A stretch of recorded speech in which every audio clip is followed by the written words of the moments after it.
Eat like a king who's on a budget. 3 tasty options, fries, drink, and nuggets. All for $5. Wait, that can't be right. Just confirm that that's the real price. BK, have it your way. Welcome into Leather Brains, your host Slapdog, and we have to give a shout out to our sponsor, Burger King, because listen, if you're still eating sad desk lunches or mystery meat microwavables, it's time to level up. BK's Whopper, it's flame grilled, stacked tall, and makes you feel like actual royalty without having to wear one of those paper crowns in public, unless you're into that. And no judgment here. Right now, they've got meal deals starting under $8. Fries, drink, Whopper, boom, you're the king. So do what I did last night when I accidentally ordered 2 combos. Rule your hunger with Burger King today. Appreciate you keeping the lights on. Ladies and gentlemen, as I mentioned, I'm your host Slapdog, and I'm joined here today by Alan Casanova Castro and Scotty Del Rey. Gentlemen, what a week 5 in the NFL that we had. There were a lot of upsets. There was a lot going on, and I'm excited to talk to you guys today about everything that has happened within the last few days. Yeah, it was fun. It was wild. I think it was like every window had a storyline. You're like, oh shit. Oh shit. Oh shit. By the time you got to the end of the night with the Bills, you're like, oh shit. And it was exhausting. You tried to go just to kept bed. going. And you couldn't with this Bills Patriots game. So which we'll get into. I don't want to show our hand too early here. But before we talk about anything that has transpired within these NFL games, I want to talk about Mark Sanchez for just a minute. I don't know if anybody has seen. I don't know if you guys are you guys familiar with what's happened with Mark Sanchez? Yeah, I was with him. You were. I saw it. Were you the driver? I was just watching. Yeah, you were a pedestrian. I was people Tom in it. He was doing lines off my butt before he went crazy. That would make a lot more sense, kind of as far as the story that has happened. So for anybody who does not know what has happened with Mark Sanchez, if this is not the biggest blunder, Mark Sanchez being known as the butt fumbler, this might take the cake. He certainly found something else to be known for. So Sanchez, he was arrested because he was pepper sprayed and stabbed multiple times during a late night altercation with a 69-year-old truck driver. So hotel footage and statements from the driver state that Mark Sanchez, who reeked of alcohol, had aggressively approached the driver that was backed into the hotel's loading dock, and the driver was acting in self-defense.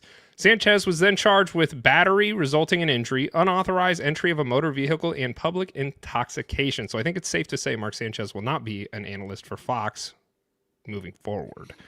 Also, probably lucky to be alive. I mean, I wouldn't want to be stabbed. That sounds terrible. Getting stabbed sounds so much worse than getting shot. Like, obviously, they're both terrible, but when you just, like, I picture getting stabbed, and that is terrifying. And getting shot, it's like, that happens. But getting stabbed is the worst thing. So you'd rather be shot than stabbed? Okay. Yeah, I think so. Good roundtable. Would you? I mean, I guess it depends on the details, but in a vacuum, if you're going to shove a knife in my chest or shoot me in the chest, yeah, I would take the bullet. Okay, let's do a quick game of shot or stabbed. Yeah, I love this game.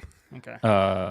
Slaps, what do you think? Shot or stabbed? I too would rather. Well, I guess it depends on what I'm being shot by. Assuming it would be like a pistol. If I was gonna get shot with like a mortar, I'd probably take the stabbing. But like, do I get to fight? Like, is there a chance for me to get out of it, or one of these things is happening to me? One of them's happening to you. One of them I think is it's like happening. you're tied up. Oh, you're tied up. It's gonna happen. So like, are you getting interrogated? What else are we doing? With a bullet or a knife. Kind of into the knife thing now. I think the funny thing about this story is, depending on when you first heard it, the initial story was that he was just stabbed downtown. So you're like, oh shit, like Indianapolis is getting wild. Like you got crazy crime just stabbing Mark Sanchez as he's just going about his day. But no, it was actually like he's doing wind sprints.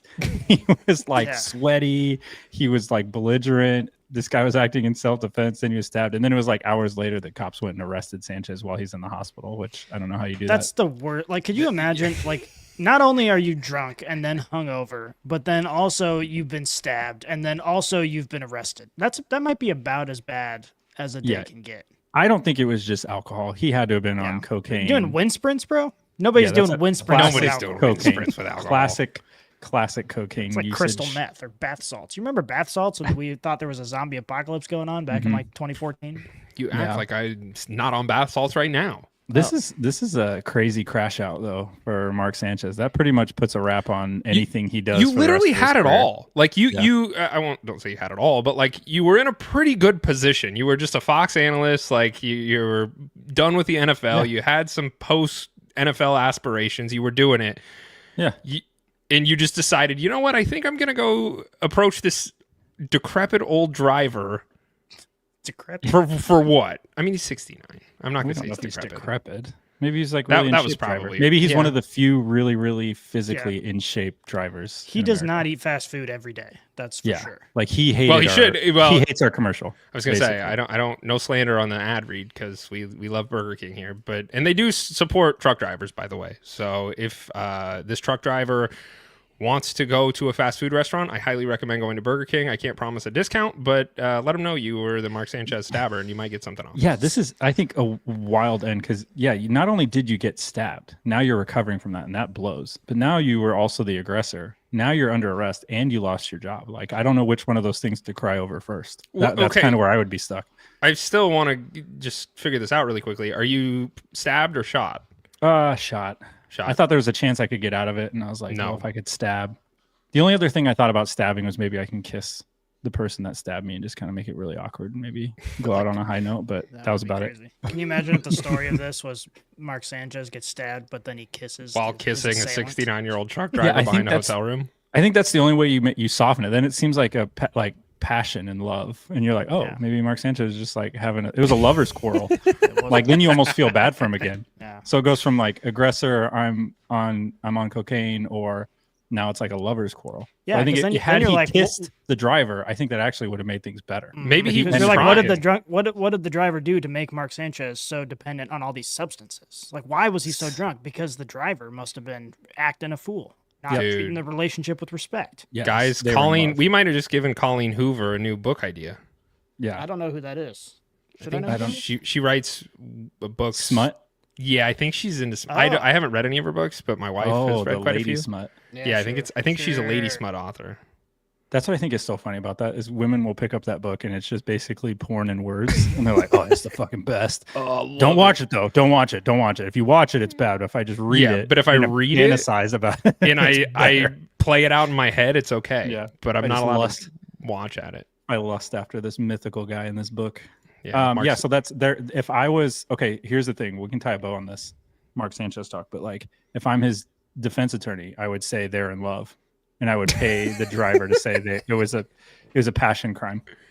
I think that would be more favorable for him. There'd be a lot more questions for us, as like I don't want to say the audience, but the commentators. I don't know what we are in this situation, but just the media in general, I think would be very confused. Yeah. But I think that this is a PSA to anybody that's like the aggressor gets into a fight.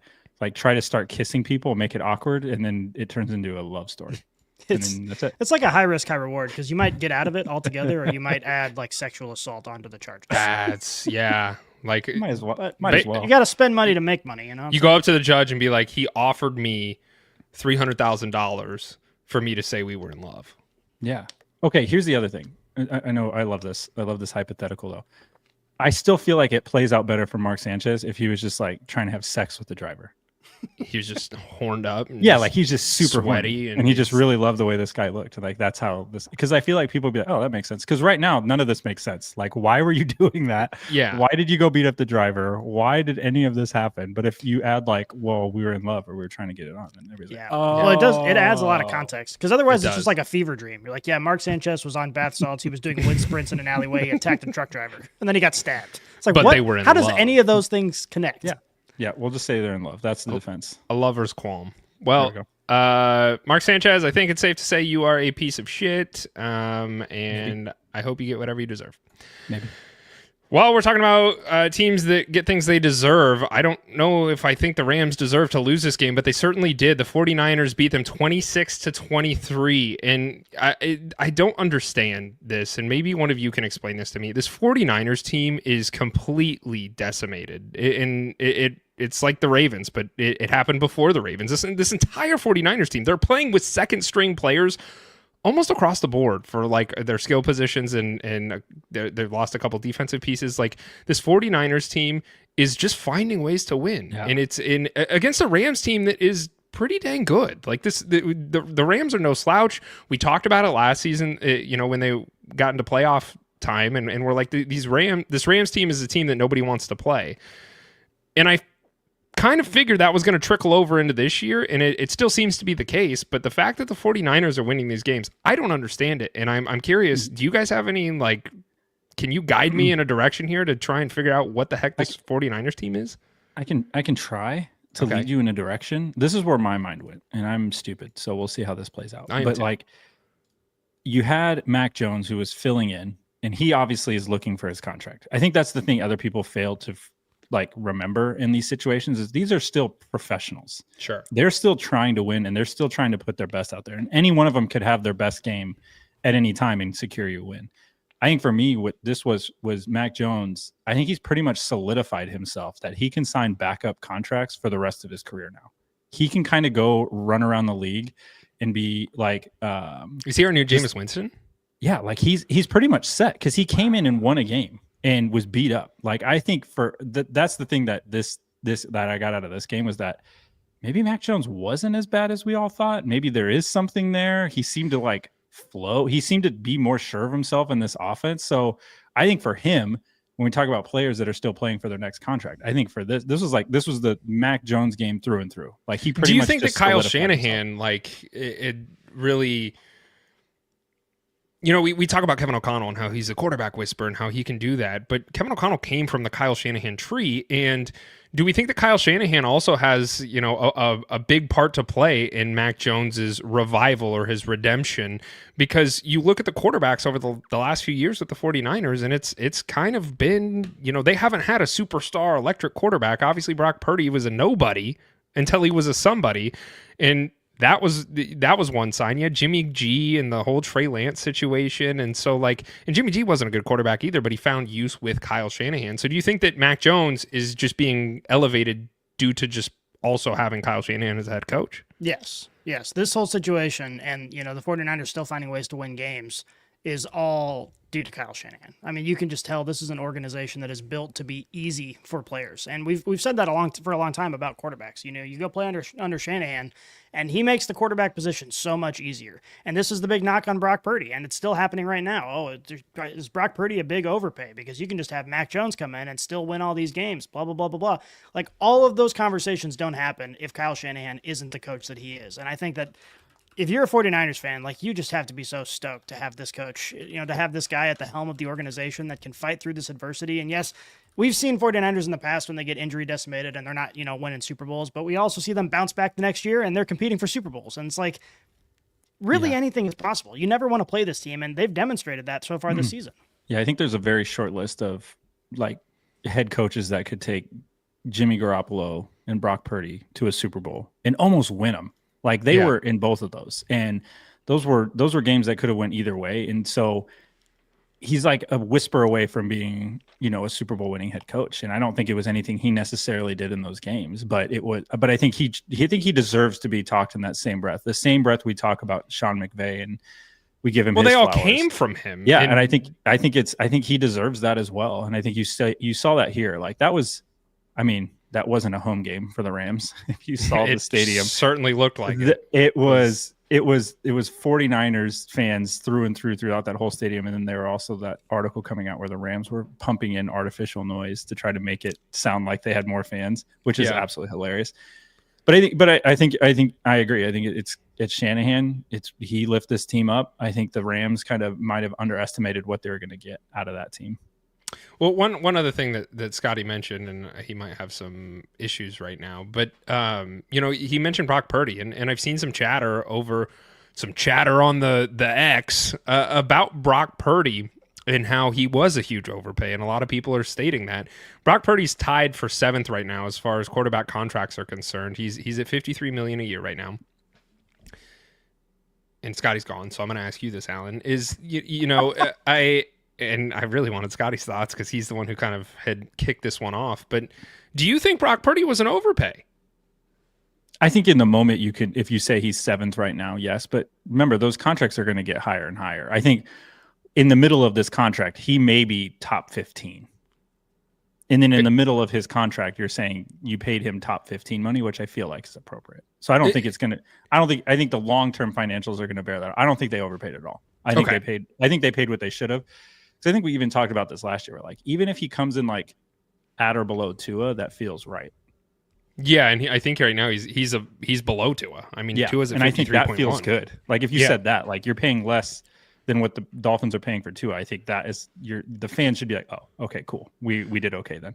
Well, and that's kind of how I look at it too. Is you mentioned like right now it might look like an overpay, but it's only going to get higher, right? And because it's only going to get higher, like you're okay. Like the contract next year, get in front of it. And we've said this here on the show multiple times. Like get in front of your quarterback contracts when you know you have your guy, because the price only goes up. And we all know that the salary cap is a myth. Like the salary cap is not real, but it is real in this specific instance where you have to pay these guys. And Brock Purdy has shown a lot more than Tua. And I could almost guarantee you Dolphins fans would want the same output, if not, they would love to have the same output that Brock Purdy has currently given the 49ers.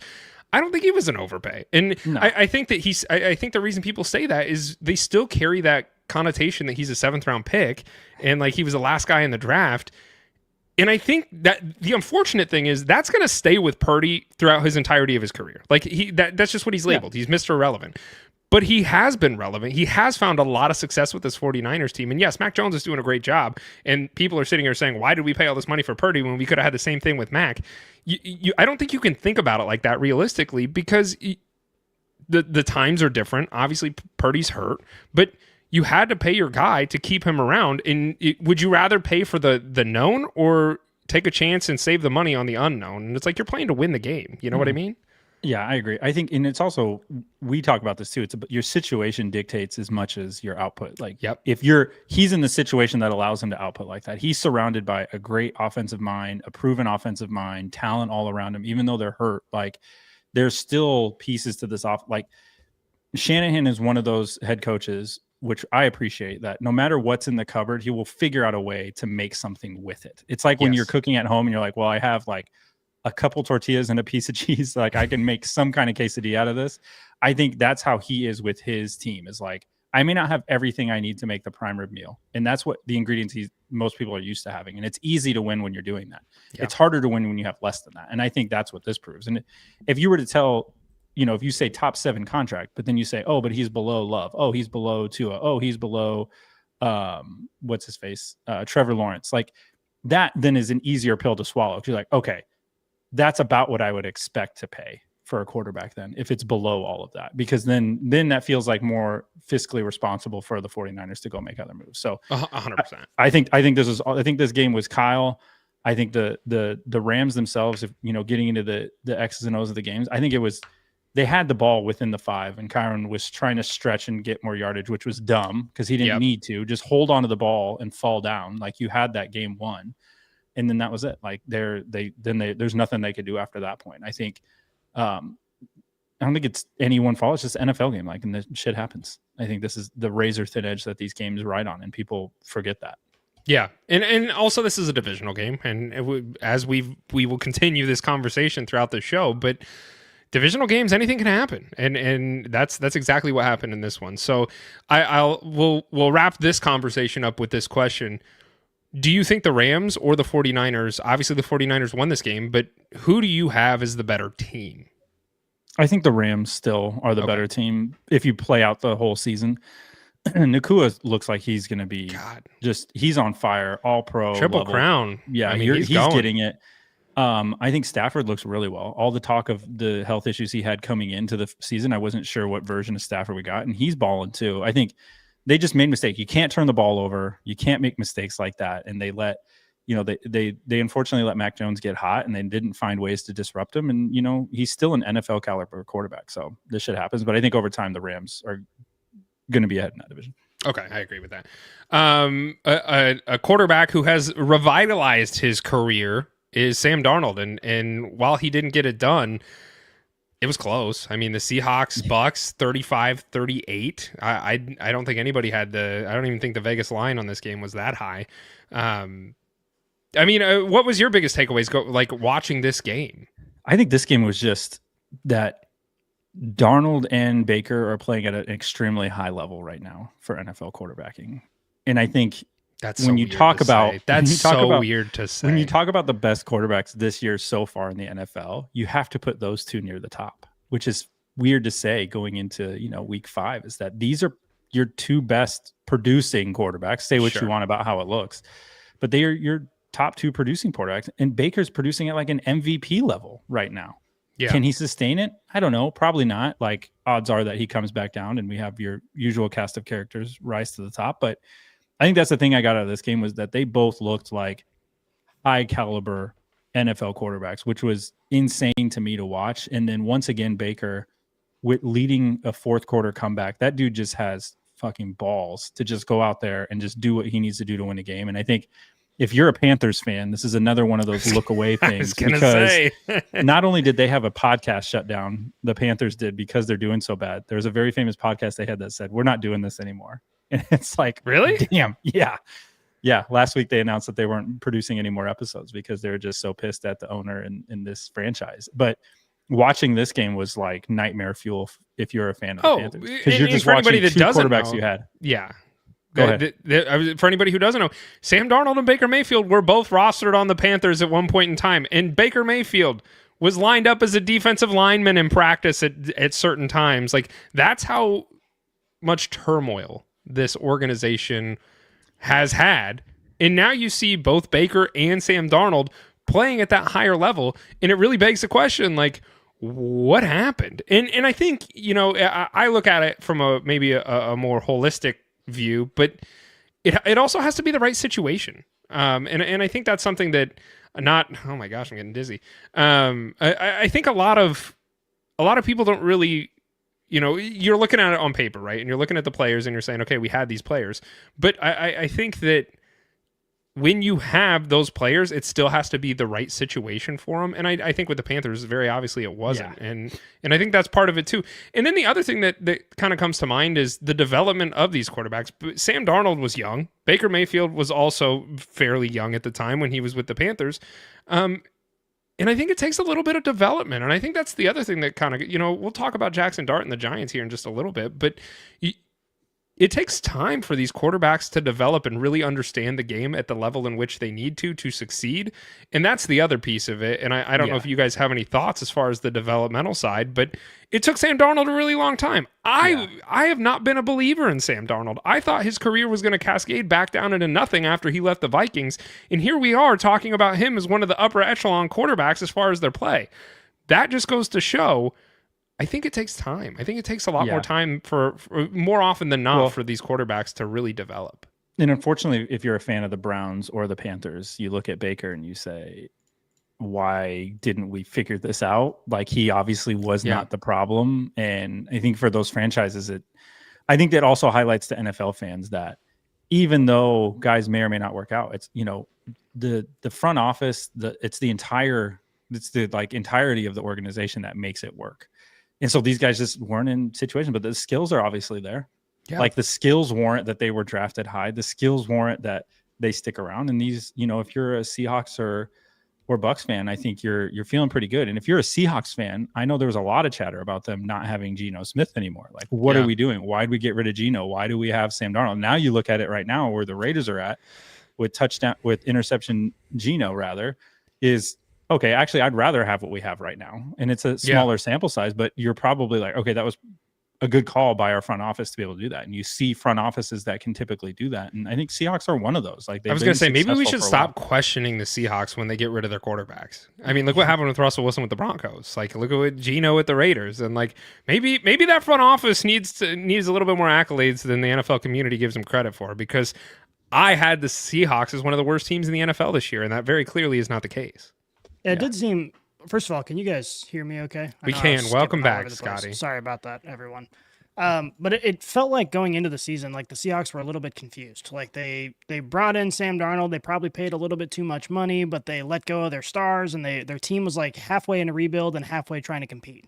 And it was very confusing. But now it feels like it all is coming together because Sam Darnold is performing. I mean, if that particular puzzle piece doesn't work, this organization looks like a bunch of doofuses. Yeah. And it's working great for him. I also think that if you're not going to win a Super Bowl, which, maybe they will. I don't expect it. Maybe they will. But if you're not going to win a Super Bowl, being a team like the Seahawks are this year or like the Bucks are is like the most fun place to be, because you're like, we're halfway in, halfway out, but damn, we're frisky and we're fun. And I can show up to every single game. And if we lose, not a big deal. We're kind of in a rebuild, kind of not. Like we just have Baker Mayfield or we just have Sam Darnold. It's not like we have Patrick Mahomes or Josh Allen or Lamar Jackson. So like your expectations are perfect where you can just have fun and enjoy the wins without like completely crushing your soul every single week. Sure. Yeah. No, I think that's a really good analogy for what those teams are. I wish I had that. I wish as a Cardinals fan I had that, and I don't. And I'm embarrassed, and I'm fucking furious with like the way this whole thing played out, dude. So the Cardinals lose 21-22 against the Titans, and this game,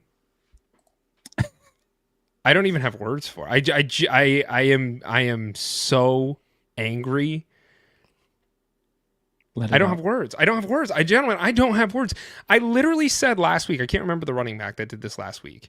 There was a running back that it was Adonai Mitchell, wide receiver from the Colts. Yes. Adonai, thank you. Adonai Mitchell. He had caught the ball, was running across the plane for a touchdown, and had decided to throw the ball out the back of the end zone and fucked it up. The next week, Amari DiMercato did the same thing. Did the same thing. Yeah, it was bad. Cut him from the team. Cut him from the team. I don't care how good you are. I don't care how depleted we are at the running back position. I made an example out of Mitchell the week prior, and I said he needs to get brought out into midfield. He needs his pants pulled down. Nice. And the whole team needs to take a belt and just each get one lashing because he cost them the game. The same thing happened in this game. I don't understand why players feel the need to do this. There's just no room for it. It's arrogance. It is arrogance to the highest degree. I want the shit kicked out of this man. Like, I legitimately want him to Mark feel Sanchez physical after pain. Yeah. No, Mark Sanchez. Yeah, let's get Mark. He couldn't beat up a 69-year-old man with a knife. Send the driver over to DiMercato and have him get stabbed a couple times. Did you see pictures of the driver? He looks pretty bad. He got the shit kicked out of him. That's why he had to pull a knife out. But the driver did? The driver did, yeah. I didn't see pictures of him. Yeah, it was bad. It's going to make you hate Mark Sanchez even more. But anyway, I wanted Hunter to get his sort of words in on this one because I know this is his team. It's devastating. It's painful. But I'd like to talk about this with Alan from the outside because this fourth quarter was the funniest football game I've ever watched in my entire life. It was just absolutely fucking hilarious. I was sitting there. I watched the game. And then I went to YouTube where you can find like the compressed version and just skip to the fourth quarter highlights. And I watched it again and again because it's just like, this feels like a curse. Like this doesn't feel like it's not. I don't think it's a curse. I think it is the fumble because fumbling right before you go into the end zone, stupid. But then the fumble recovery afterward, crazy. And then the Cam Ward drive down the field to win. Like it just felt like there was some sort of interstellar being who was like, the Cardinals are going to win this game, and I'm going to make sure that doesn't happen. We blew an 18-point lead. Yeah, I was going to say 18 points. It was 20. Yeah, 21-6 in the third, and we fucking lost. You lost. The fumble recovery by Lockett was hilarious. Like the whole thing. It was just like, how does this even happen? I think that was poor coaching. I mean, shitty players. Some of it, they say it in NHL is like puck luck. Some of it, the ball just doesn't bounce your way. And unfortunately, every bounce was against the Cardinals. Like, I will go back. I want to go back to the DiMercato thing too. I watched some still frames. Even though he did flip the ball and he was extending it to flip it, that ball touched the white. They very with it securely in his hand. And I'm so confused don't give how him, they emphatically. Do not give anybody a reason to even question it. I agree, but if you didn't see it, it wasn't like totally egregious where it was like 2 yards before the goal line. He literally was crossing doing it, and it looked like a touchdown to me. I think so too. The story in my head is that the Cardinals kind of got hosed on that one because I think they were trying to make a statement like, oh, see, he fumbled it again. Like, oh, it happened again. And like, he kind of didn't do it. He crossed the ball was touching the goal line, which is all you need to do to score a touchdown. And it was firmly in his hand. Then he flips it. Yeah. I'm so confused on how that wasn't actually a touchdown. I think the reason that they called it not a touchdown is because he moved the ball from a tucked position into his hand, like through that motion as he was crossing the goal line. So you could make an argument that he did not have possession. But I personally think if I'm the referee in that game and I see that and I go frame by frame, it's like, yeah, this is pretty dumb, but he crossed the goal line with the ball in his hand. It's so dumb because if I catch a football away from my body like this, but the ball's not moving, that's considered a catch. Yeah, I think I would have called it a touchdown. But either way, you can't. It wasn't. You can't give it the opportunity. It wasn't called that, and that's the point I want to make. And Jonathan Gannon went over there and ripped him a new one on the sideline, and I was like, that's still not enough. It's not. Like, I want this man to physically hurt. I think Gannon ripped him because this now puts Gannon on the path of like, this is hot seat. No, and it's not. And honestly, maybe I'll look back at this game at the end of the season and say this is a blessing in disguise because I don't think John Gannon was ever the answer. I think our offensive coordinator is a fucking idiot. And that's the other thing in this game. You know, when we were still up, we played laissez-faire. We ran 3 runs, didn't get it, and punted the ball. And it's like, play a little aggressively. The game's on the line now because you guys are fucking idiots. So throw the ball, move the ball down the field, continue to have possession of the ball. Don't give the Titans the opportunity to win, and that's not what they did. So everybody makes jokes about Kyler Murray, and that's fine, and that's fair, and I think some of them are fair, but there's so many other issues on this team aside from Kyler Murray. And it's so sad to watch because, like, we should have won this game. We should have won the game last week. Like, we're losing games that we should be winning because we're just fucking shit. And it's so sad. This highlights the NFL, though. That's all over the place. Like, so many teams you could say a player here, they're undefeated, or a player here, they're winless, or a player, you know what I mean? Like, that's just how it goes. That's how razor sharp. But it highlights the execution and the coaching. Like, it highlights what you practice during the week and what you emphasize during the week, because these little things, even though it's like, oh, it's just this one thing, or if we did it, but they all add up. Like, it all adds up. They're all professionals. Everybody's going at each other. It's the worst team can always beat the best team any given Sunday. And this is what makes the NFL so fascinating, is that even though we have these quote unquote juggernauts, you can lose at any moment. And if you're not a juggernaut, then it really emphasizes your ability to like dot I's and cross T's. And the Cardinals just aren't doing that, and Gannon is not doing that. As much as the X's and O's might be there, no, he's they're obviously not. He's they're not doing the things that win you football games, or emphasizing those things. I hope he gets fired, and I hope they cut DeMarcado, and I would rather them bring in a fucking D3 college player to run the ball, and we get hit every single time behind the line of scrimmage than hand DeMarcado the ball again. Like, I don't ever want to see him on the field again. It's disgusting. Poor guy. All right. Anything else, or can we move on? Because now you got me going. It's up to you. It's up to you. My blood pressure's going. London Bridges falling down. Vikings win 21-17 against the Browns. First off, it's another freaking overseas game. This is starting to kill my schedule because I got to wake up earlier, and I can't even knock my morning out because I just got to be glued to the couch. So stop doing these. It's ridiculous. But I really wanted to see this game because I wanted to see the Browns. Dylan Gabriel obviously is a storyline here. He's a fifth round quarterback, and you know, the quarterback conversation is the one that the Browns, we've talked about it all offseason. Shedeur Sanders is the other name that comes to mind, but I wanted to see how Dylan Gabriel did in this game against the Vikings defense. That I have a lot of respect for Brian Flores. I think he's a great defensive mind, and so I really was like, this is going to be tough for the Browns, and he kind of impressed me. Gabriel, he looked decent, and he looked like a great pivot from Joe Flacco. I thought he was much better than Joe Flacco had done in weeks past. So what did you take away from this game, Scotty? Yeah, I mean, Dylan Gabriel looked pretty good. I mean, I think his performance was better than what you would expect from someone who is taking the field as a starter for the first time. And that's all you can ask for, because, you know, you can't really take anything away from the first handful of games when you just enter into the league, or you're just now the starter. So I think he did what he needed to do to instill some degree of confidence in the fan base, which is good. And, you know, with Judkins back there, the thing that I took away from this team was, okay, Judkins is getting his feet under him. You have a quarterback now who's performing decently well. The defense is obviously very, very good. maybe as a fan, you're not totally depressed. Like, okay, you can sort of see some positivity here, going from the Deshaun Watson stuff and of course just the storied history of the Browns in general. And you sort of see like, okay, maybe we're not going to win the Super Bowl anytime soon, but I can probably enjoy watching this team compete, at least to some level. And that's got to feel pretty good. But again, it's just one game and you never really know. We're going to talk about another, rookie quarterback who had a really good first game and then rough second game. Sure. And so you never really know how the trajectory is going to go, but at least for this moment, Browns fans can be like, hey, I get it. We didn't win this game, but I'm not totally upset. Not totally upset about it. And I think I like the overseas games, at least the schedule wise. I don't like it when it's my team, but when I can wake up at 8:00 anyway, just wake up and immediately have football on. Bam. Love it. No, I got shit to do on Sundays before the games. Cause once the games come on, I'm locked into the couch and I don't even have time to go get a coffee. Saturdays, bro. I didn't have time. I was busy. I think the other thing that before we're talking about Dylan Gabriel, so what do you do with Shedeur?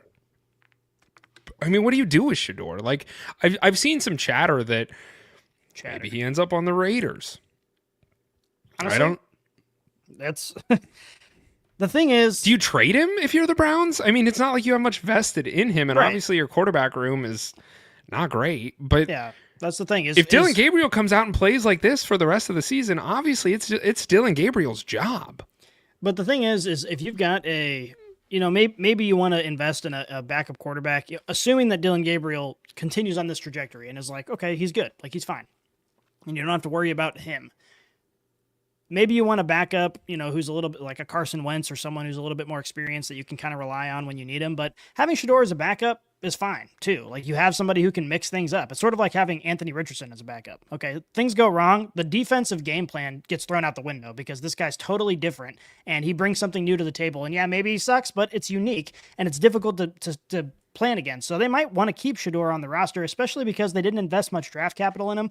They're not going to trade him for a bunch. Like he's sort of, if his name wasn't Shedeur Sanders, he is the type of player that if they didn't want him anymore, they would just release him. They wouldn't like try and find trade packages for him. I think he's that caliber of player at this point in time based on what we know.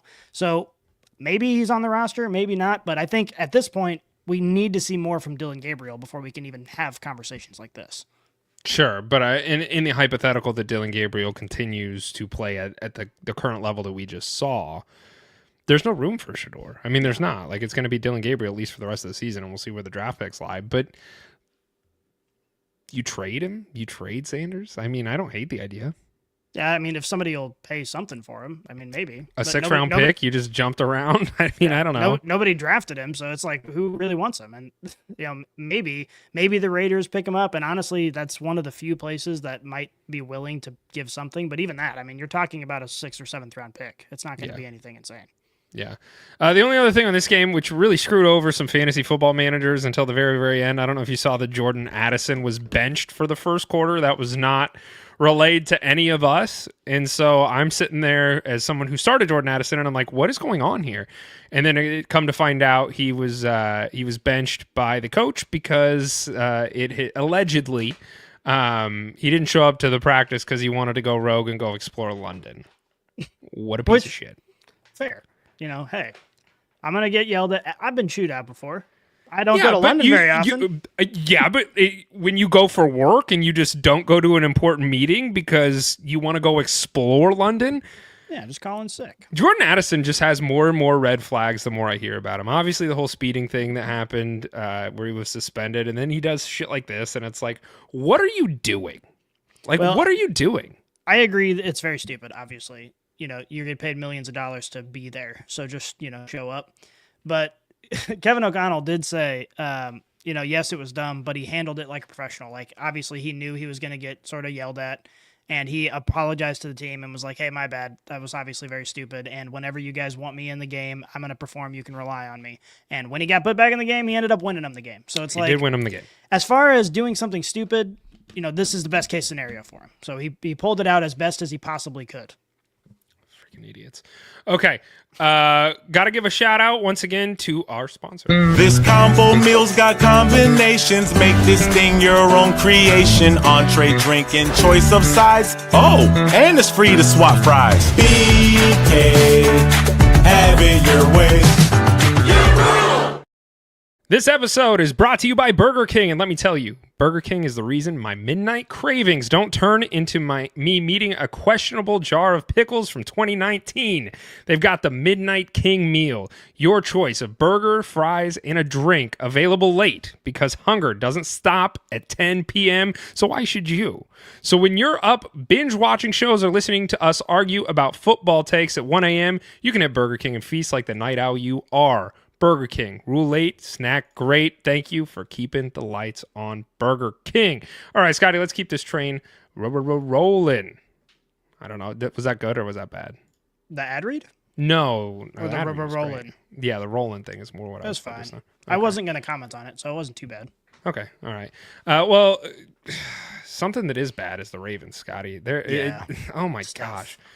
Texans, they win this game 44-10. I don't think anybody had this on their radar. This is one of the upsets this week, or I don't even know Vegas line if this was an upset per se, but the Ravens got shellacked by the Texans, and it was bad. I mean, it was really bad. And you know, I'm watching this game and I'm like, okay, CJ Stroud, this is a confidence building game. He's looking great. Like things are finally clicking for the Texans. I don't really have a lot to talk about as far as the Texans are concerned, but really the conversation that I want to have here today is about this Ravens team, because it should be of no surprise to anybody that this Ravens team is in complete, they're kind of in a 49ers situation where they're missing like all of their star key players, and it's showing. Namely Lamar Jackson. He's not playing, right?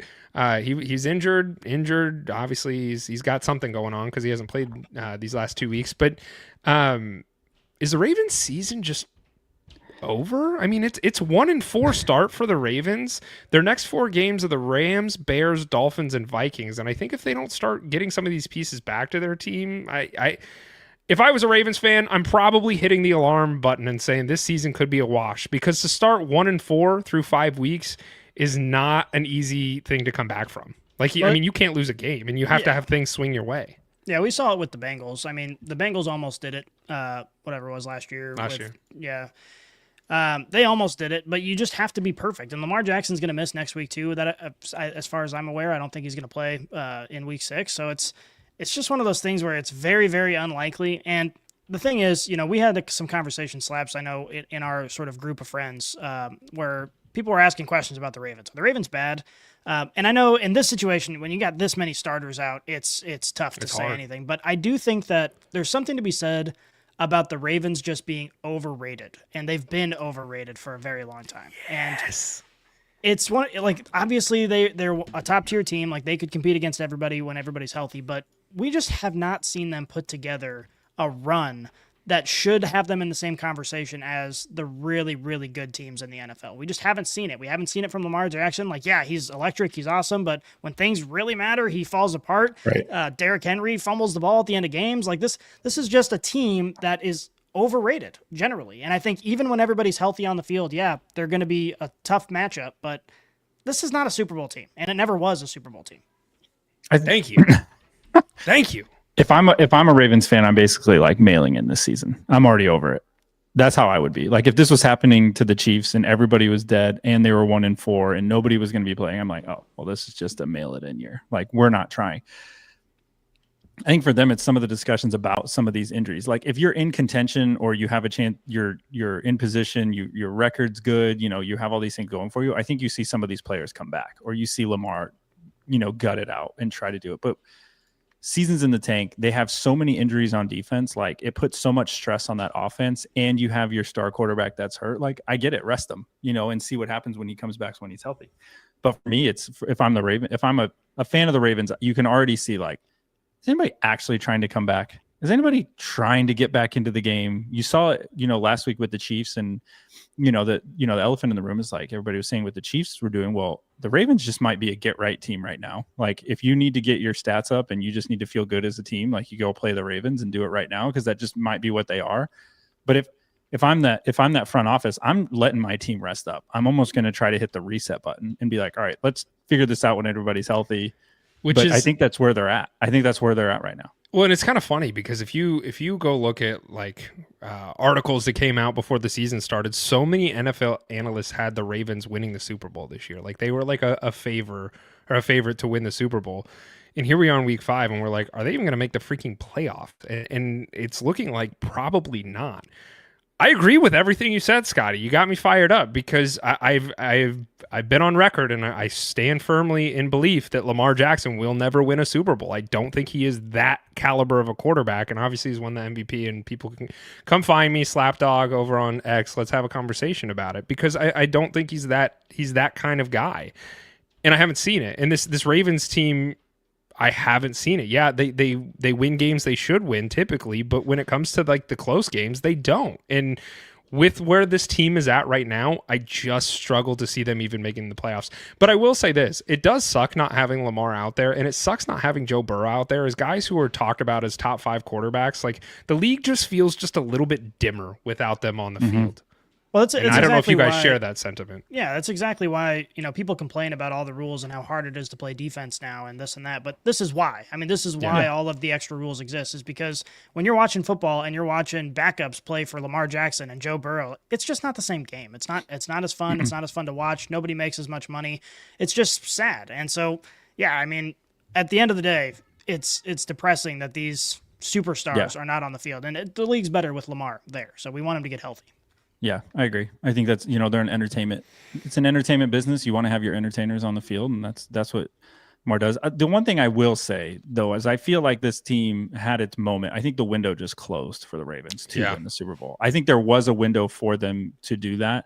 I think, they had the best kicker in the world. Lamar Jackson was doing whatever he wanted. You had the defense was playing well, and like now you're just seeing like cracks in this foundation that wasn't perfect. And now you're just seeing aging assets get hurt. And now there's just like on this slippery slope of like, how much longer does this happen? And it happens so fast in the NFL, like just windows open and close. Like look at the Bengals. Like, I don't know if theirs is going to open again ever. Like, was that one appearance it for Joe Burrow? I think many thought, oh, he's going to go to so many of these. He's going to be in the AFC title game every year. And then it was like, he can't even stay on the field, and it's just like every team has this thing. And for the Ravens, isn't it crazy though? Like if you 5 years ago, if you could say you have Derrick Henry and DeAndre Hopkins on the same team, like that 5 years ago, that would have been like, oh, they're going to Super Bowl. And Lamar Jackson. And Lamar Jackson. Yeah. And time is father time. Undefeated. Time. It is. It really is undefeated. Well, you're mentioning undefeated. There is no longer any teams that are undefeated in the NFL because the Broncos upset the Eagles. And I'm going to tell you guys this, gentlemen, nothing, and I genuinely mean nothing, has me more self-conflicted than this right here. Because as a strong hater in Sean Payton, he's a scumbag, I always like when the Broncos fail because I don't like Sean Payton. I don't really care about the Broncos per se, but I've been a very firm believer in the fact that I don't like Sean Payton. So he won this game. But the other thing that I'm really struggling with is there is nothing that makes... You guys call me a Chiefs hater. That's fine. You can call me that. But I really genuinely... I don't like the Eagles. Because I love watching Eagles fans just squirm and be angry and sad and frustrated. So I love when the Eagles lose because Eagles fans are some of the most annoying fans in all of the sport of NFL. So it was really like it's a win-win for me because one of these teams is going to lose, but I think I'm kind of leaning more on the side that I'm glad that the Eagles lost this game because I love watching Eagles fans just get so angry. Now the Eagles... Oh, I'm sorry. I thought you were... No, go ahead, Scotty. Now, it is funny that the Eagles lost the game after everyone was complaining. Oh, my God. Jalen Hurts never throws the ball. Oh, my gosh. What the hell is this? A.J. Brown gets 2 targets a game. Oh, my God. And then all of a sudden they're like, okay, let's listen to the haters. Let's have Jalen Hurts go throw 1 billion footballs, and then they lose. And it's just very funny to me. That whole storyline is hilarious. It gets even more...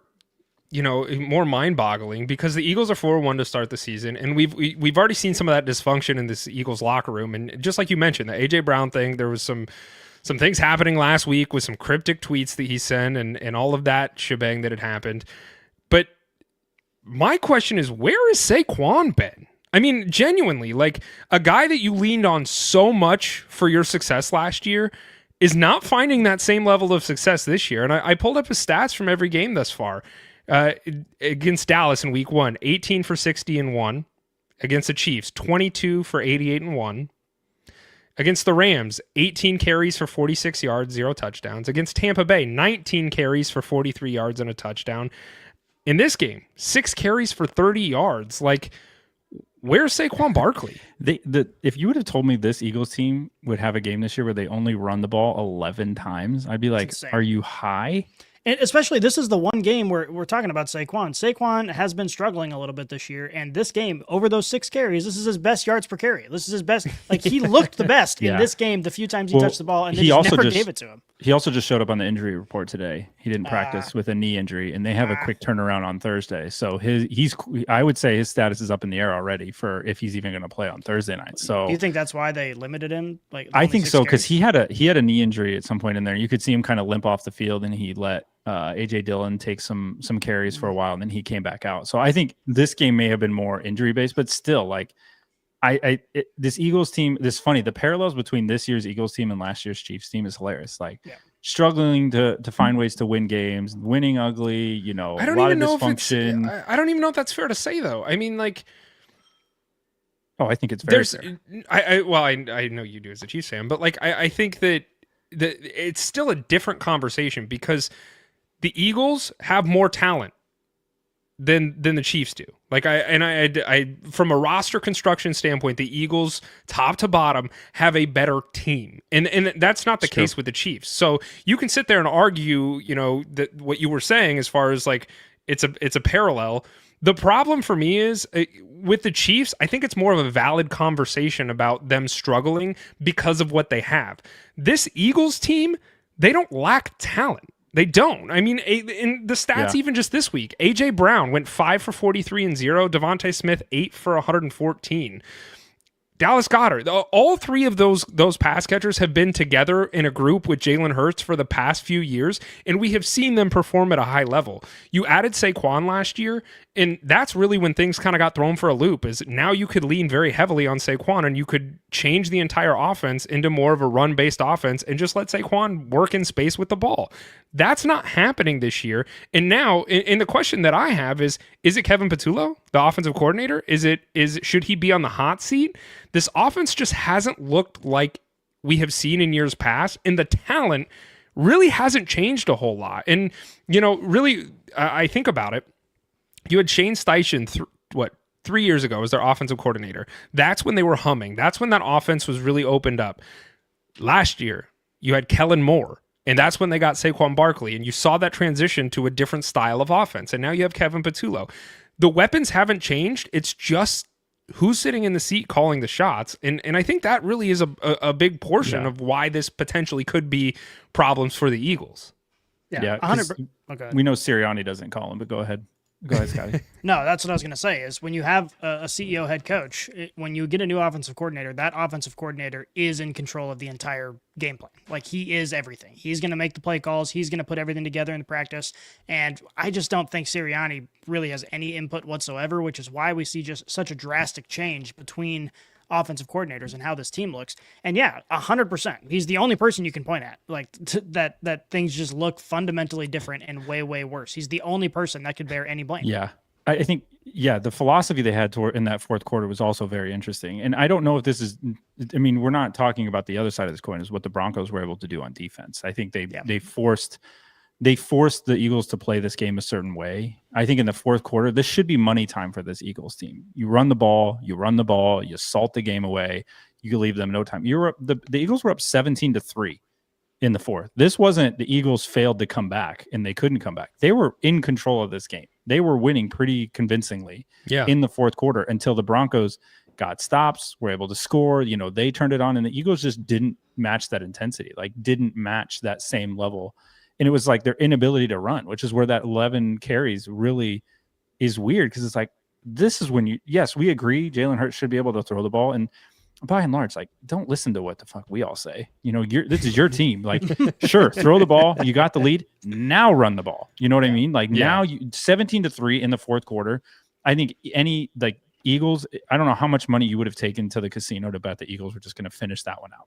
Like, hey, everybody had the Eagles. I'll double up your money, whatever you want. And you'd be like, cool, I'll put in a couple $1,000 because the Eagles are not doing this. And, kudos to the Broncos. They stayed with it. They have a really good defense. But I think this is where, so the Eagles, if you're an Eagles fan and you're listening to this, I think where you can kind of look ahead is your schedule sets up pretty nice before the bye week.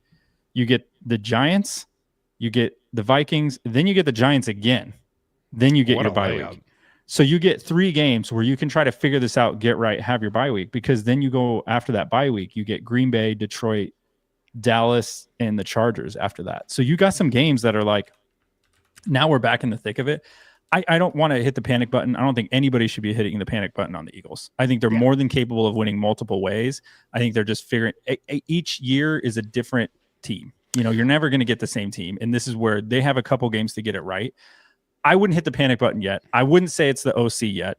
Let's figure it out. If this still looks the same by like Detroit, we're into November and we're still saying the same things, then yeah, I think we have a clear. But is it too late? Because I'm not an Eagles fan. I could care less how they perform. In fact, I kind of want them to fail. But I see that panic button out of the corner of my eyes, and I'm not pressing it yet, but I'm certainly I'm peeking and thinking like, do you hit this? Because it's looked this way the whole this entire season.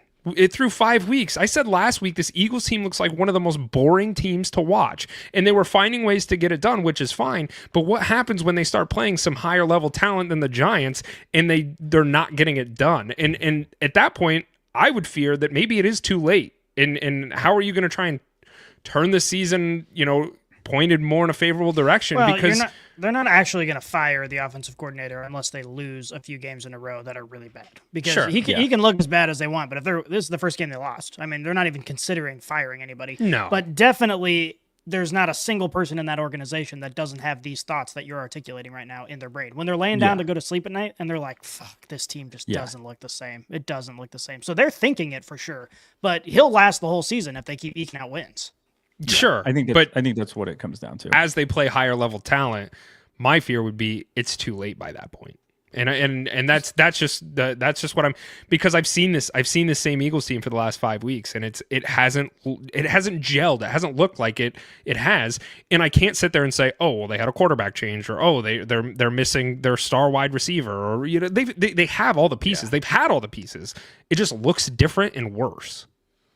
Yeah, I would say the only thing that would give me panic is if the Commanders keep improving, because I'm not worried about the Cowboys. I'm not worried about the Giants, but the Commanders, if they keep improving, because the Lions look incredible, which we'll talk about, and they look like okay, and the Packers look incredible. So it's like the 1 seed may be out of it. So you're not really looking at a bye with this team, and they're still tied. I think that's why not yet. I think if things start to slide, and now you're losing your grip on your division. You're struggling to stay in the playoff hunt. That's when you want to look to make that change. And whether you fire them or you change things up internally or philosophically. But I think for me, this game said more about, it said enough about the Eagles, but it was also about the Broncos, the team that this looked like the team that everybody thought in the summer was like, hey, this is probably the team that's going to win the AFC West. And this Broncos team, this version of this team with their defense, making enough plays with Bo Nix. He's not like setting the world on fire, but he's making the plays that need to be made. But it's this Broncos team is their defense. Like this defense is which unreal. we said that going into the season too. But this fourth quarter though, it was good to see Bo Nix find the extra gear. Like he threw for more yards in the fourth quarter than he did for all 3 other quarters combined. Like he decided, hey, we actually need to win this game, and he went out and did it. And it does make you feel good as a Broncos fan to be like, okay, I know we had faith in Bo Nix, but we know that this team's, this offense is just kind of not quite there yet, but it's good to see that it's possible. Bo Nix can hit that extra gear and can make that happen and make them competitive in games where they probably shouldn't be competitive at that point in time. So that was good to see, and good for Bo Nix for doing it. Well, and he wasn't the only sophomore quarterback, and we'll talk about Drake May here in a little bit, but it's starting to get a little bit more interesting. So Saints march to their first victory, gentlemen. They beat the Giants 26-14, which, you know, I had the Giants winning this game. I think in large, most people probably did. I felt like it could be frisky, but I had the Giants winning this one. And you know, the Giants, they were at a 14-3 lead. I think really the story here is the Giants' turnovers, 5 of them to be exact. Dart fumbled once without even being touched. He was just he was in the flats, kind of jogging or running, and just dropped the ball. Dart threw a desperation play into traffic on 4th down and added another one when his wide receiver stopped running his route. Scattaboo had a ball punched out, which led to an 86-yard scoop and score. So I think the pieces are there. I mean, you know, this is his second week. Everybody had the problem, and this kind of goes back to the Sam Darnold Baker Mayfield conversation that we were having earlier. It takes time.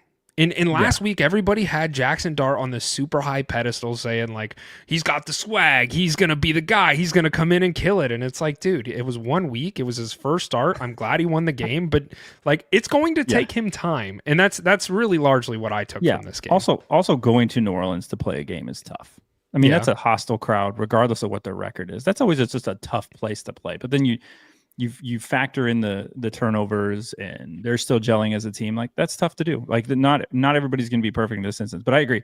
I don't think Jackson Dart was necessarily the problem. I think he played well enough overall, but those turnovers are going to kill you, to which he had 3 to his name at the end. When it was all said and done, you could say 2 at most, because one of those, he was just trying to make a play late, but that's tough. I think when you're, you know, in his position and everyone loves you and you can do no wrong at this point because you're taking over for Russell Wilson and everybody was pretty sick of that.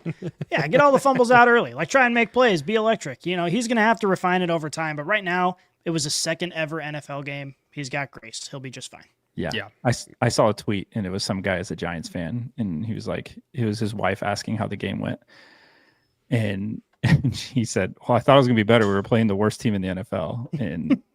And she replied, aren't we the worst team in the NFL as a Giants fan? So I think they're just going to keep handing that off. But I think very obviously this was, I mean, you're the worst team for a reason, or you're one of the worst teams for a reason. And, you know, they did loser teams will do things to lose. I mean, that's just it. And this is what a game where we saw that. Yeah. And we also have to say that the Saints, though they've been losing a lot, they've been in almost every game this season. Like, they haven't really gotten blown out. So which this I don't like, because I don't like Kellen Moore. Yeah, well, it's a team that fights. I mean, and honestly, you kind of see it from Rattler himself. Like, he just kind of personifies a guy like, he's not the best in the world, but he's going to come out and he's going to maybe break his body trying to win you the game, and he'll do it. And the whole Saints team is like, you don't really want to play the Saints because there's only downside. There's no upside. Yeah, our players are going to get hurt. We're going to win the game, and we're going to lose 3 players in the process. Yeah. Geno Smith, gentlemen, this is, oh my God, the Colts win this game 40-6, and I think at this point we're pretty firmly cemented in the belief that the Colts are a playoff team. Like, I think that we all can agree the Colts are a good team, and they're playoff bound.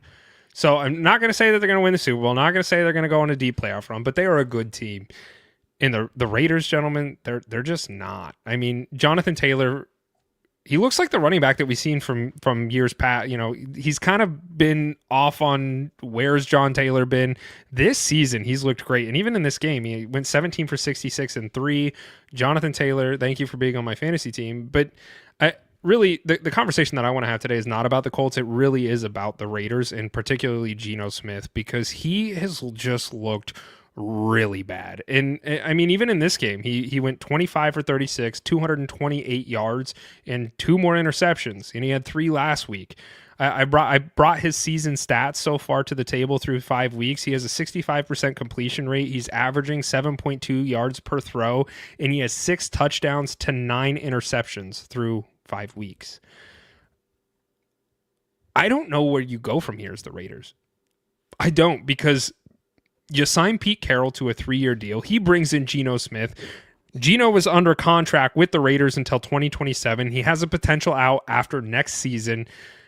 But this does not look like the Geno that we have seen over the last few years when he was with the Seahawks. So what is it in your mind? Is it Chip Kelly? Is it the Chip Kelly offense? Is it the offensive line? And is it lack of wide receivers? Maybe a conglomeration of all 3? Like, what is it? Because Geno is not it. And I don't know, like the Raiders, I had high expectations for what this Raiders offense could be. And so far it has missed the mark constantly. The quarterback carousel that we saw last year for the Raiders was at least more interesting and fun to watch than whatever product we're currently seeing with Geno Smith on the field. Right. I don't get it. I mean, for me, this team, I think it really, you said one thing, it's the pass catchers. Like, I don't think they have anybody to necessarily stretch the field or that strikes fear in anybody's eyes. So you're able to keep everything in front of you. It's much easier to play downhill if you're not worried about anybody getting behind you necessarily. Sure. And I think for Geno, that means tight windows. It means you're forcing things. It means you're putting the ball into more risky situations than what he had with the Seahawks, where he had way better wide receivers. Obviously, DK and JSN are a lot better than Trey Tucker. And he would trade that in a heartbeat. So that's Tyler part Lockett. of it. Yeah, that's part of it. And so I think once in the NFL, once you become one dimensional and nobody's scared of the other things, that's when you really have a problem. And if your quarterback's not good enough on his own to make up for that, now you have what we have here with the Raiders. And you're also, Bowers is injured. He's not resting. He probably should rest. That's what they're saying. I think now would maybe a good time to revisit that rest thing to get him back healthy. But for the Raiders, it's a few things aren't going to right all the wrongs. I think Scotty said this too, like the Raiders defense is going to be a problem. And it still is a problem this year. You're giving up a lot, and it doesn't help when your quarterback is giving gifts. So now this defense is even more stressed. But I think this was, again, I like to say who's this maybe more about, but I think it's for the Colts. They're the one seed in the AFC right now. And that's crazy. Incredible after after this amount of time to say they are the one seed. Thanks to the Bills losing, they're it now in the AFC. They are the dog right now. Will it stay that way? That's what I'm kind of interested in. Like, I don't know what our confidence is of they're able to sustain this level.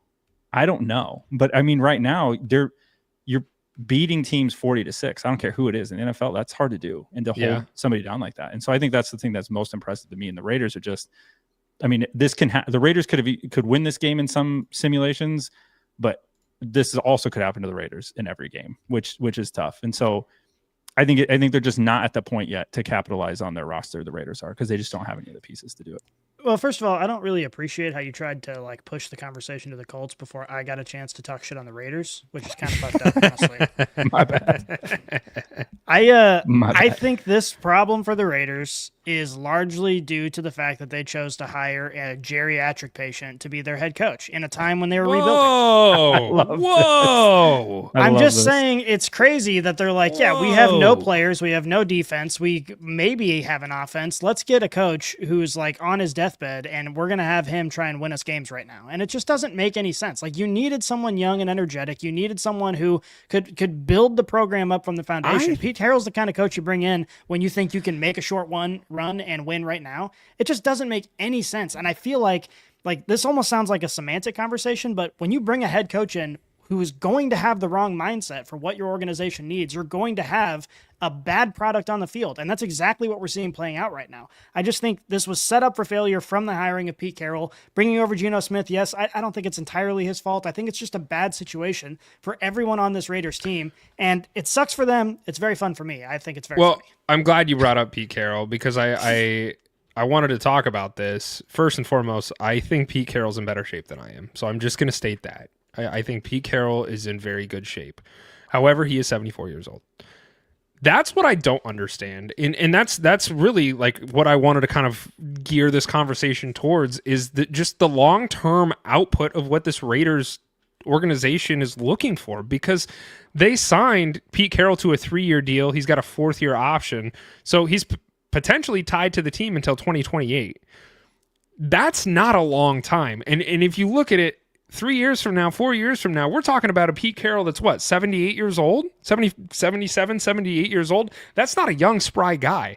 And what do you do? Do you think you're going to be able to compete with Pete Carroll there? Because you have a very, very glaringly, if this product on the field is any indication, you have a long way to go. And hitting on 1 or 2 draft picks is not going to swing the pendulum that far. No. And then they signed Geno Smith to a contract until they have an out in 2026, or they're keeping him until 2027. I don't know what you do. I sitting here and trying to put the chess pieces together and think strategically for the long-term output of what this Raiders organization is looking for. It's a mess. And I don't see any window of hope or semblance of they're going to figure it out, because it's just been one mistake after the next. And I'm sitting there scratching my head trying to figure out why. And I think it started with what you just said, Scotty, that signing of Pete Carroll. I like Pete Carroll as a coach. I think he's a good dude. But I don't understand it given his age and it's given... Yeah, I just don't think it's a fit. Well, and if you look back at his time in Seattle, it was defense. Like, he built his identity on amazing defense. And when it started fading away for him, it was because the defense wasn't as good. And so he doesn't get that same luxury. He doesn't get to build a team that way But he also doesn't have enough time. Here's the other thing. We forget they're the Las Vegas Raiders. Las Vegas is glitz and glamour. They want to throw the ball. They want offense. And I feel that feels like philosophically opposed to how Pete Carroll wants to run his team. Like, he wants a solid defense, and then he wants a quarterback to command it. It's like, I don't think that's what the Raiders are. But I think that's why you got Chip Kelly as an offensive coordinator, because Chip Kelly historically is that glitz and glam kind of offensive mind. Yeah. I think they're not playing to their strengths enough, in my opinion. I think Genty is going to be an all-pro back at some point in his career. He has all the makeup of that, but they're just putting too much on Geno Smith. Like, throwing the ball 36 times is probably not what Geno Smith should be doing. I think he needs to be situational throwing. He needs to be play action throwing, and less of just like, let me go read. But you think it's because of the lack of weapons on the offensive side to help? Yeah, I mean, if you swapped out wide receivers for what they had in Seattle, I think you'd be singing a very different tune. It wouldn't be about Pete Carroll, because, I mean, as much as it is about coaching the NFL, it's obviously about the Jimmies and the Joes. It's also the offensive line, though. If you just don't have the players, like, what are you supposed to do? Like, I don't think it's any one person's fault. I think it's just where this team is right now. They just don't have the roster to compete right now at a high level. So what's looking at the tea leaves? I mean, the banner right below says, "Should Geno Smith be benched?" Like, you don't have any other options. Yeah, the New York Post posted this morning that Pete Carroll said he was close to, he hinted at he was close to benching Geno Smith this last game for Gardner Minshew. I mean, what a turn of events that would be. Gardner Minshew with he's the the Chiefs. backup with the Chiefs, but like, I mean, we can loan him. My point is like, you went out and got a quarterback that wasn't just a rotating revolving door of whoever wants to play that week. Like, you got Geno for a reason. 5 games in, it sucks to watch. I mean, it's terrible. I think what's happening to Geno is what everybody assumed was going to happen to Sam Darnold when he was in Seattle. Yeah, I would agree with that. I think they kind of like did a switcheroo on what they thought was going to happen. Do you think he should be benched? I mean, if he's throwing that many interceptions, yeah. If you're averaging almost two interceptions a game through 5 weeks. Yeah. That's insane. Yeah, that's a lot. Who's their backup? Yeah. Is it Kenny O'Connell Pickett still? Oh, it's Pickett. Oh, it's Super Bowl winning Kenny Pickett. Super Bowl winning. Super Bowl participant winning. Hey, he took some snaps. He definitely participated. And they have Aiden O'Connell, but he's on IR. Oh, yeah, that's right. O'Connell was hurt. Yeah, so small hands Pickett is your answer, I guess? Yeah, I don't know which I'd hate more. I think the funniest storyline is the Raiders turn their season around with Kenny Pickett. It's the funniest story. Look, we were sitting here saying Sam Darnold's a bad quarterback, Baker Mayfield's a bad quarterback, Mac Jones is a bad quarterback, and here Daniel Jones is a bad quarterback, and here we are where they're like all finding success. Who says small hands Kenny Pickett can? Yeah, maybe. I think the other headline for me for this week is, how crazy does week 1 results now look? After this week, because you had a bunch, because like this Raiders team beat the Patriots team.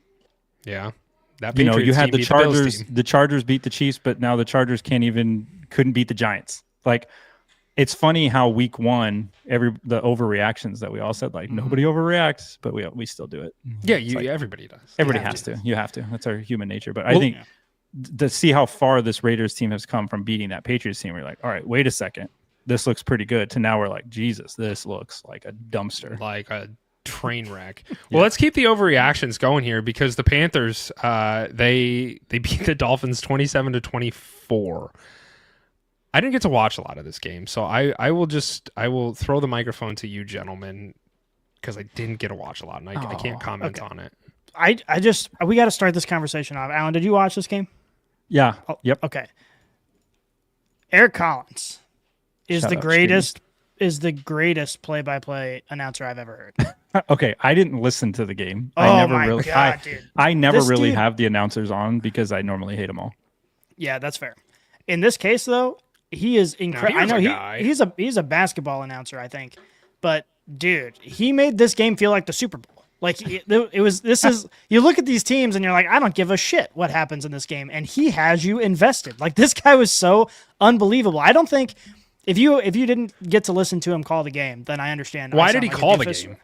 I don't know the answer to that. He's from. I think he calls a lot of Charlotte games, so he's from the area. He's a Charlotte announcer, but he was going to do an NFL game while he was there. But he swore he wasn't going to do any of his NBA signature calls that he normally does for. Well, Sports Illustrated. I googled why did Eric Collins call the Panthers game, and it says Eric Collins praised by NFL World for very awesome call of it, and USA Today. Announcer Eric Collins called an awful game like the Super Bowl. Damn it! Now I wish I would have listened to it. I know. I need to listen to this guy go here. I don't think you guys are going to have to feel left out because I think they're going to have him do more games. Like there's no. Well, they probably should if USA Today is. When you listen to him and compare him to Tom Brady or even like I really like Joe Buck and like those. Oh, Joe Buck. And Troy, like I like those. They feel professional. They feel good. I like Joe but this guy is like. It was like watching a different sport. Yeah, I agree. And that's how I feel about Kirk Herbstreit too. Like the difference between this guy and Kirk Herbstreit is like not even the same. He's just bringing the heat? Is he like he's just so excited. His voice is cracking. He's getting hype about every single big play. Yeah, that's what we want. It keeps you engaged. It was so No, good. I think I'm really sad I didn't get to watch this game. But I need to go back and listen to it because I think that's what announcers should be. Just go to the YouTube highlights thing, and you'll watch it for 15 minutes because he's going to be on every single one of those highlights calling that. Yeah, I'll have to check it out. We should go ahead. To give you a summary of the game, Slaps, there's only one little area you have to look at. That's team rushing stats. And this shows you how you ended up to this point. Oh, I did watch. Yeah, Rico Dowdle. Man, that guy had a game. So the Dolphins had, as a team, 14 carries for 19 yards. Sick. The Panthers had 32 carries for 239 yards. That's all you need to know. That's all you need to know. So you can move the ball on the ground. You're good to go. It makes Bryce Young's job a hell of a lot easier. He didn't have a great game by any stretch, but when you're running the ball for 7.5 yards a carry and you're able to keep moving the ball, that's 32 times. That's insane. That's such a good split. When does Mike McDaniels get fired? Like this seems like the. It seems like the nail in the coffin. I mean, genuinely. Let's play the game. In this particular game, though, this was for at least a little bit. It felt like the Dolphins might have a little bit of a resurgence because Evan Ingram was going off. The offense was kind of clicking. Like they were actually putting up some. Jalen Waddle had some putting up some yards through the air, putting up some points, and it was like, oh, like maybe this team might be able to compete sometimes without Tyreek Hill. And then, of course, we saw the way it ended. So I don't actually know if this game hurt or helped the coaching situation. I think it's that passing great, but you got to be able to run the ball at some point. And 1.4 yards a carry does not do you any favors if you're the Miami Dolphins. I think for me, I just took a quick peek at their schedule for the Dolphins because we love to play this game for the next 4 weeks? So they get the Chargers, the Browns, the Falcons, the Ravens. They're going to lose 3. I think if Lamar comes back, they'll lose. But if Lamar is not there, they could win the Ravens, maybe. Well, now that you already have the news that the owner is frustrated. The owner is very frustrated with this team and Mike McDaniel. That's not great. I would say that Browns-Falcons window of games. So after this Chargers, they'll lose to the Falcons, and they're going to lose to the Chargers. The Browns get interesting. Browns and Falcons. So I think it's one of those is where he gets fired. I think in the next 3 weeks he gets walked out. Damn. Who comes first, Browns or Falcons? Browns are first, then Falcons. Okay, they lose that Browns game, he gets fired. Yeah, because it goes Chargers, which I don't think anybody's expecting them to win. No. I guess that's where he saves his job. If he can beat the Chargers, I think that buys him a little more time. Agreed. If he loses to the Chargers, then loses to the Browns, I think he's out after the Browns. That's where I. That sounds right. Yeah, read the tea leaves. That's what I agree with. You agree with that, Scotty? Yeah, especially because if they lose to the Browns, I can close my eyes and picture it exactly how it's going to go because it's going to be like a 7-3 game. And the Miami offense is going to just be absolutely curb stomped by this Browns defense. It's just going to look pathetic. Yeah. Well, and I think the Browns defense is, I would still say a top 10 defense in the NFL, bar none. Top tier, for sure. Yeah. So playing against whatever the sadness of this Dolphins offense is, I think they're going to stomp them from a defensive perspective, and so I think there is an opportunity for them to lose that game, and then I think he's done. unless they beat the Chargers, which I don't see happening. So they're not going to beat the Chargers, and then anything can happen. But we'll see if the team quits. Everyone, round of applause for us. We broke 1,000 viewers on X.com, the Everything app. Yeah, if you guys are checking us out, shout out all the Brainiacs. Leave a comment. We will throw it up here on the board. So if you are tuning in and you were just jumping in now and you want to join the conversation, please do. Put it in the chat and we will throw you up on the screen and have a conversation about it. Commanding win over the Chargers. The Commanders get a dub, gentlemen. This game was 27-10. I don't know what to make of the Commanders this year. I really don't, because they, obviously Jane Daniels has been banged up and Marcus Mariota was in for a few weeks and that kind of got interesting. I don't know what this Commanders team is. And I'm really praying one of you can help me find it, because it's like some games that I've seen, I'm like, okay, they still got to figure some stuff out, and then they come and do this to the Chargers, which also makes me question what is the Chargers. And that's this game was like, what are these teams? And I left this game thinking, okay, I think the Commanders are figuring out a little bit more, and I think the Chargers still have a little ways to go. And I don't know if that's fair, but that's kind of what my takeaway from this game. Yeah, I don't know, because now you look at the Chargers and you're like, what are the Chargers then?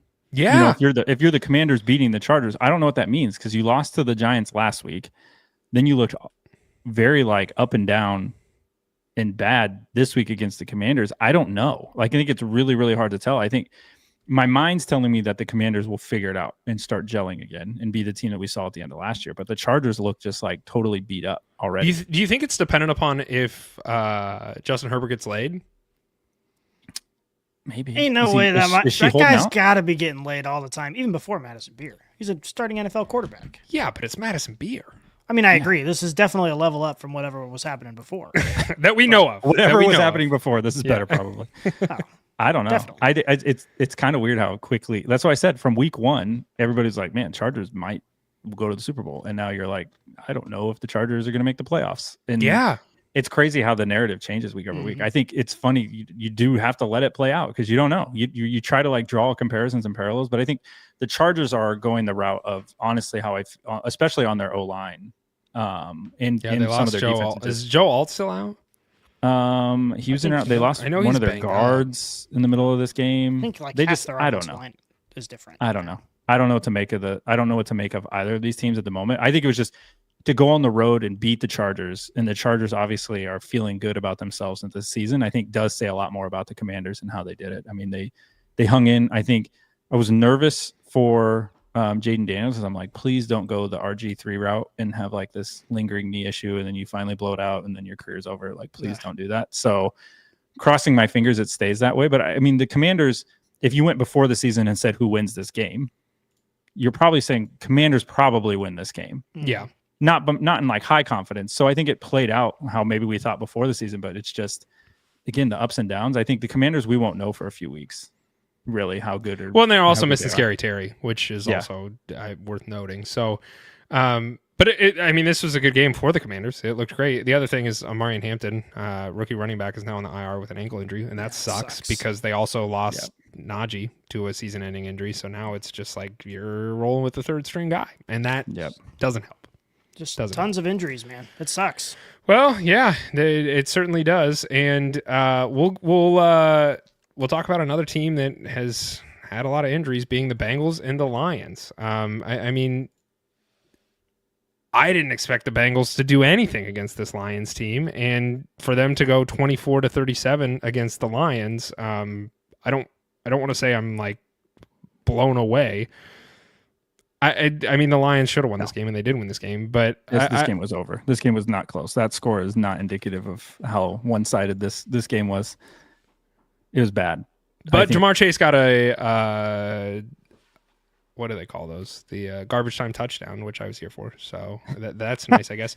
Really, I guess I don't know. I've been saying this for weeks. I won't say we, but I've been saying for weeks that I'm so sick of watching Jake Browning play football. I'm so tired of watching Jake Browning play football. And that was after week 1. I was like, okay, they got to figure something out because this ain't it. And then they're like, nope, we have confidence. Week 2, same thing. Week 3, I'm like, oh my gosh, what are we doing? And here we are. And it's like another thing. I didn't have them winning this game. And, it was 21. There was a 21-point differential in the fourth quarter. They were down 27-3. So it was all garbage time points. And the Lions had won this game handily by this point. And now finally, Zach Taylor, head coach for the Bengals, has stated that he is evaluating options at quarterback after their 3rd straight loss here. What? Why? I don't even know where to go from here as far as the conversation is concerned, because I don't know what the heck to do with I think the Bengals are done. The Bengals are over. They hedged all their bets on Joe Burrow, T. Higgins, and Jamar Chase, and guess what? The main part of that recipe is not playing this season because he's injured. Your season's over. Just like he always is. Yeah. Well, true. He wasn't last year. It was the true. year before. Burrow spent most of his time in the NFL injured at 100%. this point. So if you haven't figured out, you need to sign a competent backup quarterback. It's kind of like the Tua conversation we had last year, where it's like, you have a guy who is fragile. Get yourself a really good backup quarterback in the event that he goes down. And the Bengals, the notorious cheap asses that they are, have decided Jake Browning's going to be that. The funny thing too is, like, if you can find a capable quarterback, like, the AFC North is still for the taking. Like, even though Pittsburgh's 3-1 in leading that division, like, you still have a chance, because Baltimore and Cleveland, you're not worried about them necessarily. Mm-hmm. So, your goal should be like, hey, let's go try to win this division and get into the playoffs. Like, you still should try to play for something. And I think it's funny how long it takes coaches and GMs to, like, figure that shit out. When you and I did you just say Jameis Winston? I think we said God, that. I would love Jameis Winston. We said that weeks ago. I know. We put up a graphic on the podcast saying, let's get him going. Well, it is this now is the perfect time for Jameis, because what Jameis is a literal Hail Mary of a human being, and that's what they have to do, because this is a team that just has to survive until Joe Burrow can maybe force his way back into the starting lineup. And it just feels like the season's over. So you might as well literally throw a Hail Mary. Go sign Jameis Winston, let him chuck some balls to Jamar and T and see what happens. Because he is a wasted talent sitting 3rd string on the Giants' depth chart.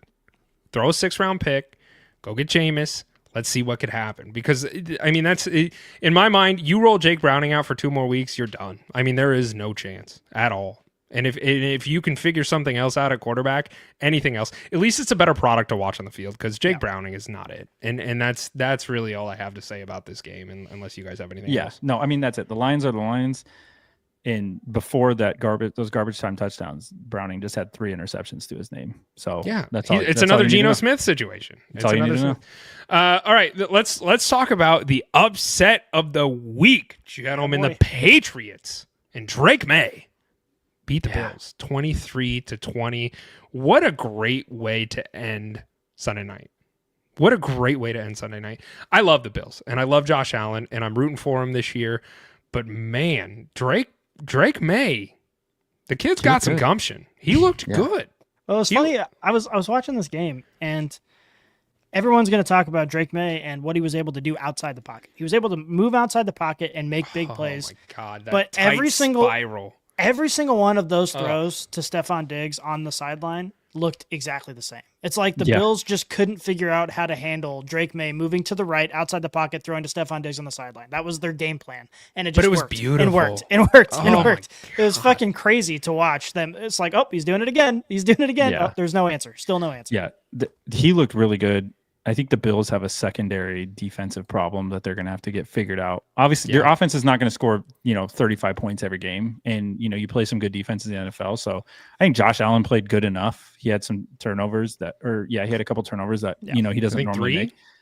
Yeah, 2 or 3. There were 3 turnovers he threw. Or I think he only had 1 pick. I think he had 1 pick and a fumble or fumbles. Yeah. So I think kudos to Vrabel and the Patriots. Like, this is a Vrabel-esque win. This is like the gritty. We're just having like a fist fight, and you don't see the Bills lose at home. I think the last time they lost at home was to the Chiefs in the playoffs a few years back. Like, that was their last home loss. So you don't come in and do this very often. So it's hard to sneeze at what they did. But I think for the Bills, it's like it comes down to a defensive problem for them. And the Bills are also a classic case of, if a couple plays went different ways, how different the conversation would be about the Bills. Like, if you're Derrick Henry fumble away from being like, wow, this team's 2-2, and it has like one of the easiest schedules in the NFL, like literally one of the easiest schedules historically in the NFL. And they have not worried about it. They will figure it out. But this is just kind of, you don't expect them to lose this one. I think everybody I was expecting to turn it into just a beatdown. I was like, well, I think we'll watch the Bills kick their ass, and then I'm gonna go to bed. Well, and I think that goes to the point of like, what a great just ego boost of a win this was for this team, as far as just like the confidence builder. Like, we went in and we beat the Bills, and just like you said, the last time that was done was against the Chiefs in a playoff game. Like, that doesn't happen, and for you to do that, like, what a win for Vrabel as a head coach for the Patriots his first year, as well as Drake May. Like, Drake May's a sophomore quarterback that I have high expectations for. I had high expectations for going in the season. And that's not me saying this kid's going to be the next Tom Brady, but this kid is going to be the future of this franchise for years to come. And I want to see that continued growth. And this kind of game, I think, is just great for his confidence and great for like giving him that extra, I call it gumption, or I don't know what you want to call it, but just that extra, I can do this. And when I need to do it, I can turn it on and be able to do it. And that's really what I took away. The other thing that I really am struggling with is I don't know what Ramondre Stevenson has on Mike Vrabel. He has to have some dirty pictures or some text. I don't know if Vrabel has a daughter, but maybe he's fiddling around with her. I don't know. I don't understand why Ramondre Stevenson is still being rolled out onto the field every week. He fumbled in this game. This is his third fumble on the season. Last season, and I understand it was under a different coaching regime, he had 6 fumbles. The guy just has buttery hands. They drafted Travion Henderson with an early draft pick not to use him to the fullest extent. I don't understand it. And yet Stevenson, he walked away with the stat line on this one, 7 for 14 and 2 touchdowns. And it's just like, why is he still getting... Oh, it's disgusting. Why is he still getting rolled out on the field? I just don't understand it. Do you have Henderson's stats in front of you? Because I don't think... Like, I think he had like 4 or 5 carries. Like, I think they were pretty similar with basically no yards. It was just he didn't get any of the red zone work. I didn't put Henderson's. I think they're both pretty similar. I think just the running game was kind of tough in this game, which is why they were counting on Drake May to do so much through the air. This is a game that was a staple for Drake May. This is if Drake May goes on and has a successful career and is a Hall of Famer or something, like 6 for 24. Yeah, so it's similar. When you look back, this is the game you're going to be like, okay, this is where it started. Like, this is where he got his foot on the ladder and he started climbing. This is great. So I think there are some games that are just bigger than others. And this game was a huge win for the Patriots, and the fan base has got to be feeling it. Like, they've got this has to feel like a playoff win to them.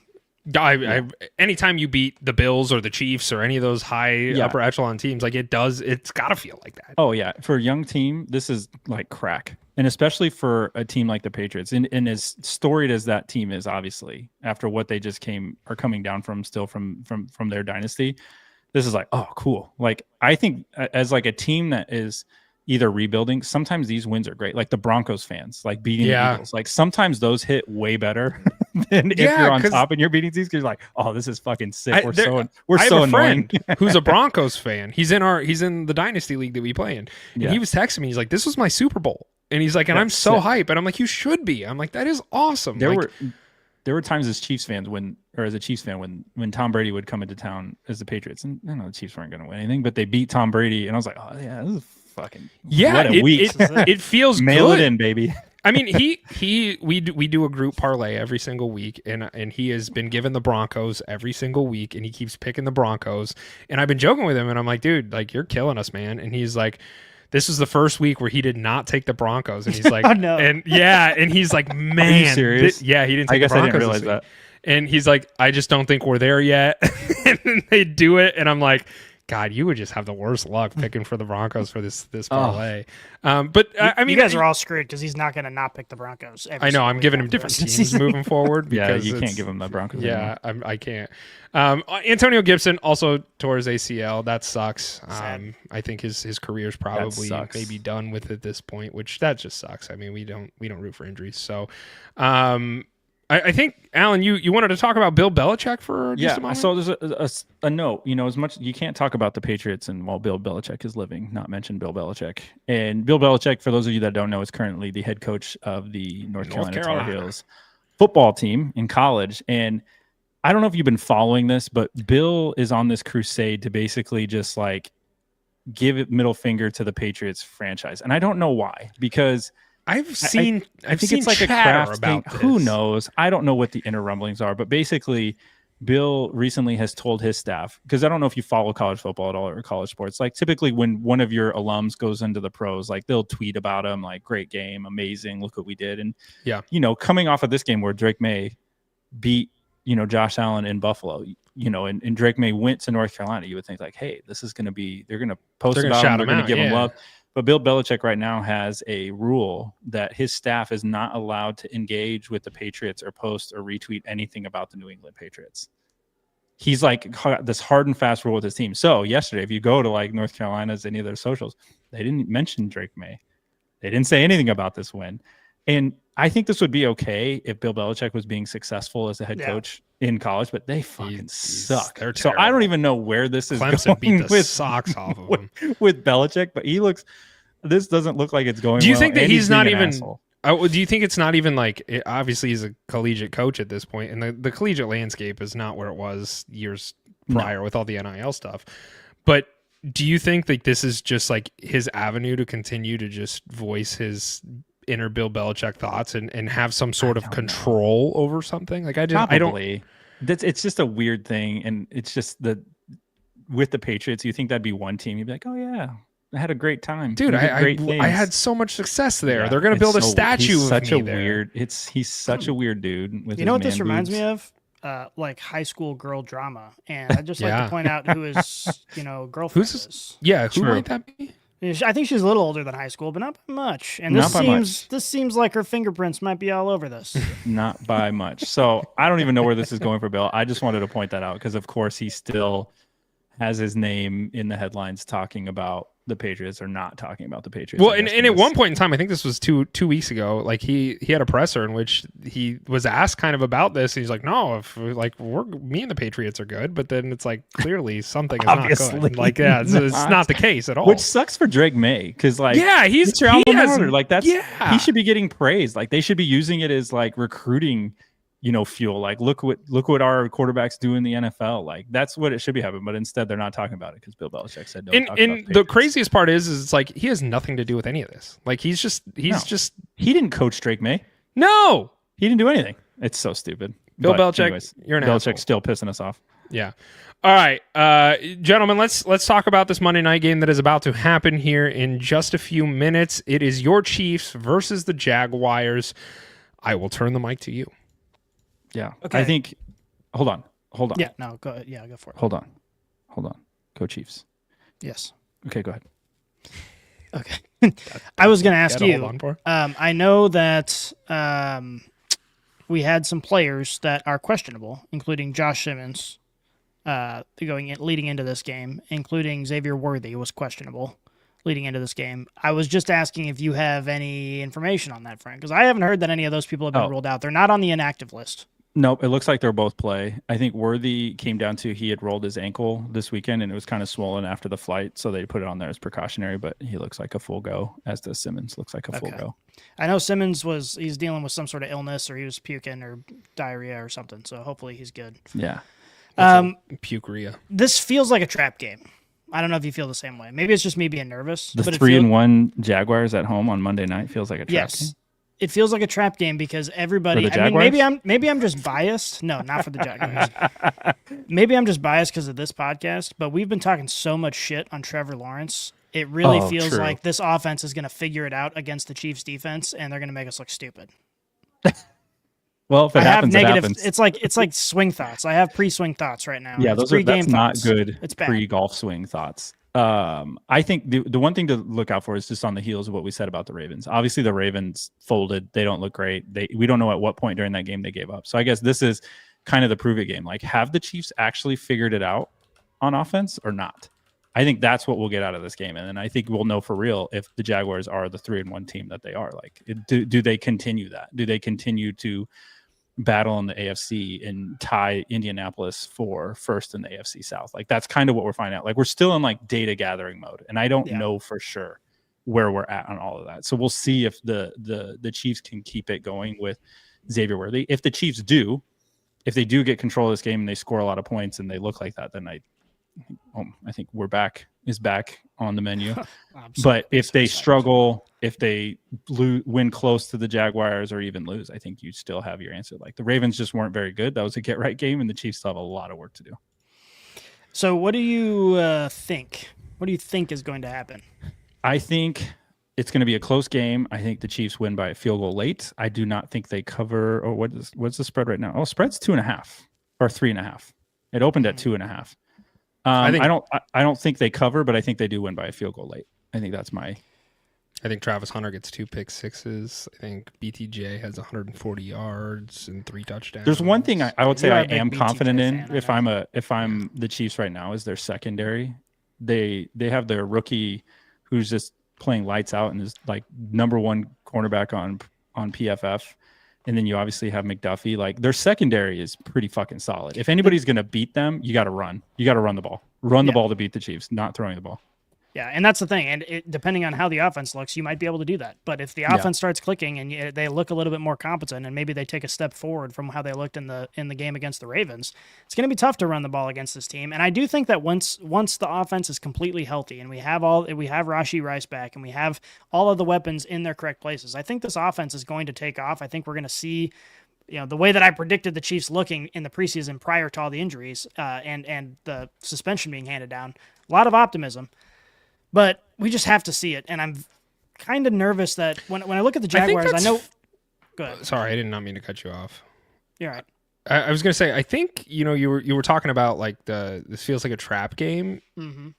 I think that's kind of fair. I have family who is Chiefs fans, and I was talking to them today, and they're like, "Yeah, Chiefs played the Jags today. What do you think?" And initially, I was like, "Oh, it's a win," and then I was like, "Well, it should be a win." But the more I thought about it, I was like, I don't know. I do think the Chiefs will win this game, and I think the Chiefs should win this game.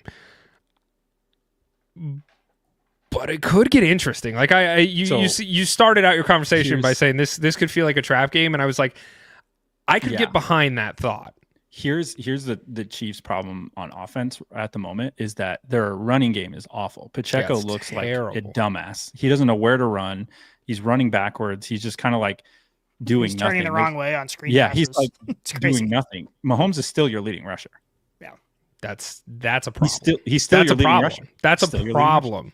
And that's to figure out the run game. That's where the Chiefs last year could lean on the run game a little bit more and find some success. And Pacheco got hurt. You guys signed Kareem Hunt. Things were humming at a decent pace, and that's not happening this year at the level that you need it at. A name to keep in mind as we move forward, because the coach he flashed in the Ravens game, and he's going to get more increases. Brashad Smith, the rookie running back, who is like that home run hitting running back that the Chiefs have been looking for, where you can get him the ball in space and he'll just go take it 80 yards. So we'll see how much they get him involved, but that's probably later down the year. We'll see more of him, but that's a name to watch. If the offense looks like it did against the Ravens, which I know the Ravens are obviously banged up and their defense is baseline pretty bad, but if it looks competent like that, you're going to see the run game improve. I think the reason the run game is struggling so much is because there is no passing threat. There has been no passing threat so far this season because of all the injuries and Patrick Mahomes running around like a chicken with his head cut off. I think if the passing game improves, you're going to see Pacheco and Hunt sort of fall into place. It's going to look better. So it all just depends on Worthy's got to be in there. We have to have a solid game plan. Patrick Mahomes has to stay in the pocket and hopefully not be the leading rusher. And then everything will start to flow. That's my hope. Yeah. All right, I will conclude by asking you this question. How many penalties does Jawan Taylor have today? He had 0 last week. I'm going to say 2. I'm going to say 2. I'm going to say a holding and then a false start. I'm going to say he gets 2. Okay. 2 was the line that I had, and I was going to say I think that's a good line. I'm going to say under. I'm going to go 1. I think it's going to be above average in terms of quality. Nice. Okay. Sarah Jessica Parker, you are a bad quarterback. Go Chiefs this week. I don't like you. I think you're a shitty quarterback, and I think that this Jaguars team has a long way to go. But they're 3-1, so it's hard to sit here and say. Yeah, they're winning. You are what your record says you are. I know, it's disgusting because I think their quarterback is shit. But that's it, gentlemen. That's it. That's all the time we have. Let's go watch some football. Ladies and gentlemen who have joined us and listened to some of, if not all of the show, genuinely appreciate it. Go hit the subscribe button wherever you might be tuning in at, whether that be YouTube, X, your podcast platform, because this does go to podcast platforms as well. We appreciate the support as a small and growing podcast. It means the world. And interact with us. Go into the chat on wherever we're live streaming at. Comment. Join the conversation. We will throw it up here. We will talk about what you're saying.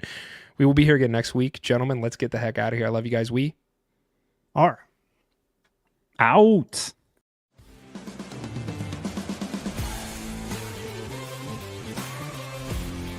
If you enjoyed this episode, make sure you tune into our new releases every week on your favorite podcast app. Follow us on Twitter, Instagram, and Facebook, and check out leatherbrains.com for all of your fantasy football needs. And remember, Brainiacs, a championship should be more than a fantasy.